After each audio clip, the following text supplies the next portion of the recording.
why should we select you? How do you answer this question? It's an uncomfortable question. And there's a follow-up question or a parallel question which will make you even more uncomfortable.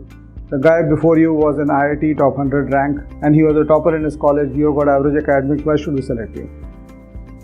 Right? So please remember that you are not there to be number one in the selection process.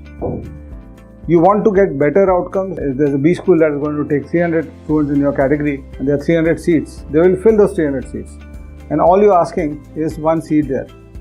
So don't try to compare. Even if they force you to compare, don't compare with that guy. Say, sir, he might be a great student. I don't know about him. I can tell you what I bring to the table. So the answer has to be focused on who you are. And the answer has to be focused on what you bring to the table. And then you bring in your strengths, weaknesses. Say that I want to be honest with you. These are the things that I bring to the table. As I told you in the other question also, tell us about yourself. You talk about your character traits, you talk about your personality traits.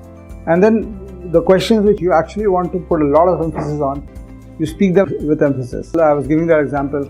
I'm a good learner, I'm a quick learner, or I have an extreme capacity to learn anything. I work hard, I'm a very hard worker, or I have an extreme capacity to work hard. When you say this, you are then saying that I'm ready to stand out, I'm putting my neck out on this strength. When I say that I've got an extreme capacity, I have to then prove that I'm better than everybody else whom you are seeing here. If you can do that, that's enough. So even if you catch hold of 2-3 characteristics and push them through, and things which you are confident that if the second question comes, you will be able to back it up with examples and secondary logics, then you go ahead and stick your neck out in 3-4 things, and that should be enough.